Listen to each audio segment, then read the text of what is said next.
कांग्रेस की स्थापना HO. Hume ने किया था 1885 में, क्योंकि 1857 में जब सिपोही मुटनी हुआ था तो लोगों में एक जागृति आई थी,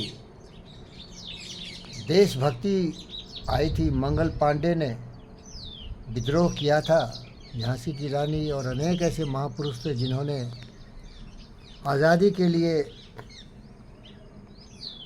फर्स्ट वॉर ऑफ इंडिपेंडेंस शुरू किया था। तो एच.ओ. ह्यूम जो अंग्रेज ICS ऑफिसर था, उसने जनता के आक्रोश को प्रदर्शित करने के लिए सेफ्टी वॉल्व के रूप में कांग्रेस की स्थापना की थी।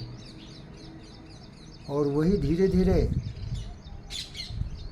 आधुनिक कांग्रेस का रूप ले लिया था। लेकिन जब आज़ादी अंग्रेज़ों ने दे के चले गए, अंग्रेज़ कमज़ोर हो गए थे, वो देश को कब्जा में नहीं रह सकते थे। वर्ल्ड वॉर 2 में उनकी कमर टूट गई थी। अमेरिका के बदौलत उन्होंने हिरोशिमा और नागासाकी पर बम्बार्डमेंट करके हिटलर को कमज़ोर कर दिया था। रसा पर हमला करके हिटलर ने अपनी गलती कर दी थी। तो आज का कांग्रेस मोहनदास करमचंद गांधी के हिसाब से ख़त्म हो जाना चाहिए आज़ादी के बाद, क्योंकि एक सेफ्टी वॉल्व के रूप में काम किया था। लेकिन नेहरू उसको बचा के रखे और उसके वंश के आधार पर आज कांग्रेस चल रहा है। और आप बुरा मत मानिए मेरे दोस्त, ये कांग्रेस पार्टी का आधार केवल नेहरू खानदान है। नेहरू जी, जवाहरलाल नेहरू, इंदिरा गांधी, राजीव गांधी, राहुल गांधी, ये वंशवादी है। और जितने भी हमारे कांग्रेस के समर्थक, उनके पार्टी के लोग हैं, उन लोगों में आत्मविश्वास की कमी है। वो अलग पार्टी बना के जी नहीं सकते, राजनीति में नहीं रह सकते। छोटे छोटे छिट्टे पुट्टे लोग आए, ये भोसरीवाल सर, ये कुल्टा मैडम, ये बिल्टू, ऐसे अनेक आए, लल्लू गुल्लू कुल्लू फुल्लू साले, देश को लूटने वाले, काटने वाले। लेकिन अभी भी कांग्रेस एक बहुत मजबूत स्थिति में। अगर भारतीय जनता पार्टी का कोई मुकाबला कर सकता है तो कांग्रेस ही है। लेकिन उसका नेतृत्व एक ऐसे व्यक्ति के हाथ में है जिसके बारे में आपको पता है। क्या बोलूं मैं? बोलूँगा तो लोग बुरा मान जाएंगे। अबोध बालक की तरह। अरे राजनीति ऐसे होता है क्या? राजनीति देशभक्ति से जुड़ा होना चाहिए। मोतीलाल थे, जवाहरलाल थे, संघर्ष तो किया था उन्होंने आज़ादी के लिए। भले वो आराम पसंद लोग थे, अंग्रेज़ के दोस्त बन के लड़ रहे थे, लेकिन हमारे सबसे महान तो सुभाष बोस थे, जिसको जवाहरलाल ने दोस्त बनाया था अंग्रेज़ों को। उसको तो सुभाष चंद्र बोस लड़ाई के मैदान में टुकड़े टुकड़े काट देने की बात किए थे। आज़ाद हिंद फौज की स्थापना की थी, फॉरवर्ड ब्लॉक की स्थापना की थी। उनको मालूम था ये कांग्रेस में आराम से जीने की आदत है, ये केवल सेफ्टी वॉल्व का ही काम करेगा, ये कुर्बानी नहीं देगा। और वही आज हाल। इसीलिए कांग्रेस में जितने भी लोग हैं, सबों से मेरा निवेदन है, आप राहुल बाबा का साथ छोड़ दो भाई। ये डुबा देगा तुम्हारी नैया। इसको समझ नहीं है क्या कर रहा है, एकदम ना समझ बालक है, बता रहा हूँ। मैं भी देशभक्त हूँ। मैं चाहता हूँ कि जिस तरह ईमानदारी वफादारी से कोई पार्टी देश के लिए काम कर रहा है, तो उससे ज़्यादा ईमानदार वफादार बन को निकलो। हम केवल देशभक्त हैं, हम किसी पार्टी से जुड़े नहीं हैं भाई।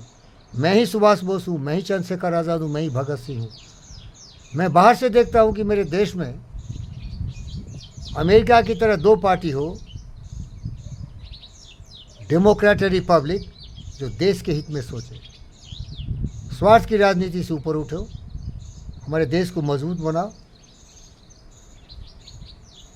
देश की दुर्दशा करके रख दिया इन गद्दारों ने। अरे खास के राहुल, पार्लियामेंट चलने नहीं दे रहा है। जितना भी देश के प्रगति पथ पर अग्रसर करने के लिए नए नए योजना आते, बिल आते, उसका विरोध कर रहा है। महिलाओं के आरक्षण का विरोध कर रहा है, डिलिमिटेशन का विरोध कर रहा है, 370 हटा दिया गया उसका विरोध कर रहा है। ये जाति बाती फिर से उभार रहा है। संविधान का कॉपी लेके घूमता है, लेकिन संविधान की जो मूलभूत आधार है, ये न्यूट्रल सोसाइटी है भाई। यहाँ न जाति, न धर्म, न मजहब, न क्षेत्र, सब बराबर है। ये घर में तुम हिंदू हो, घर में तुम मुसलमान हो, घर में तुम जाति हो, बाहर क्यों जाति पाति? ये जाति गणना कराओ, जाति के आधार पर जिसकी जितनी जाति उसकी उतनी शेयर। अरे क्वालिटी होना चाहिए। ये जाति से कोई देश महान होता है क्या? तो मैं जितने भी हमारे कांग्रेसी भाई हैं उनसे निवेदन करता हूँ, कांग्रेस को जिंदा रखना है। तो हमारे बहुत सारे दोस्त थे, गुलाम नबी आज़ाद थे और बहुत सारे ऐसे लोग थे। एक टुट्टी फुट्टी वाला आदमी है शशि थरूर, थोड़ा इधर थोड़ा उधर, इसको भी डर लगता है। अरे शशि थरूर, डर क्यों लग रहा है? ये लोभी लालची है, बैसाखी पर चलने वाला है, राहुल के बैसाखी पर ये लोग चलने वाला है। अरे हमारे दोस्त थे श्यामा प्रसाद मुखर्जी, छोड़ दिए नेहरू का साथ, जनसंघ बनाए। फिर आए हमारे दूसरे दोस्त अटल बिहारी वाजपेयी, भारतीय जनता पार्टी बनाए। और आज देखो, बुनियाद मजबूत है, देशभक्ति बुलंद है, देश की जनता के लिए जीना और मरना। मैं सबकी बात नहीं करता हूँ। ये जो शीर्ष पर बैठे हुए महान देशभक्त हैं, नरेंद्र मोदी हो, अमित शाह जी हो, अटल बिहारी वाजपेयी, जिनकी बात करता हूँ। क्योंकि ये पब्लिक तो वैसे ही है ना, बिकाऊ। राम मंदिर में चोरी करेगा, बरमाशाला जज होगा तो चोरी करेगा, चोर चोर चोर, इसके दिमाग में तो यही पाप भरा हुआ है। अगर इस पाप को हटाना है तो आरएसएस में जाओ, देखो चरित्र क्या होता है। चरित्र का निर्माण तो आरएसएस में होता है भाई। अब उसको लोग धर्म में बांट देते। अरे धर्म नहीं है, वो कर्म है, ज्ञान है, ज्ञान योग, कर्म योग, बुद्धि योग, देशभक्ति, पूरे दुनिया अपना परिवार है, सबों की भावनाओं का सम्मान होनी चाहिए, सबका खुशहाली, ये सिखाया जाता है। यहाँ कोई जाति धर्म की बात नहीं है, यहाँ ज्ञान की बात है,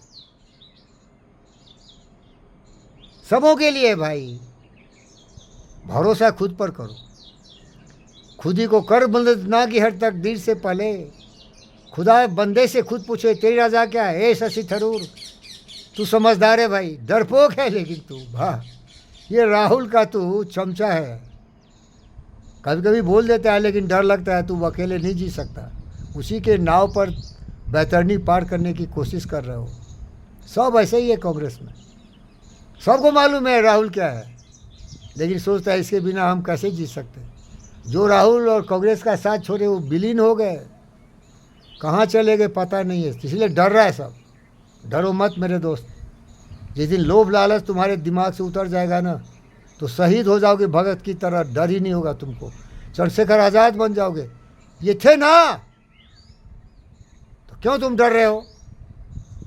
अरे आए हो चले जाओगे। एक छवि बनाओ, अपना इमेज बनाओ, वाजपेयी की तरह, श्यामा प्रसाद मुखर्जी की तरह, दीनदयाल उपाध्याय की तरह। उन्होंने एक फाउंडेशन दिया, वो सेफ्टी वॉल्व नहीं थी, वो देश की तरक्की के लिए देश की बुनियाद को बनाया।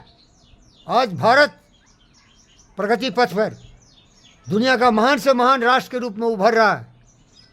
ये उनकी कुर्बानी, उनके विचार और उनके देशभक्ति का प्रतीक है।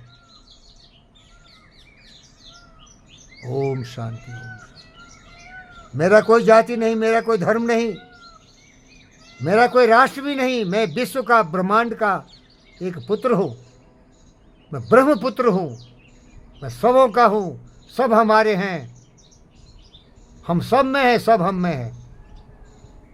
ओम शांति।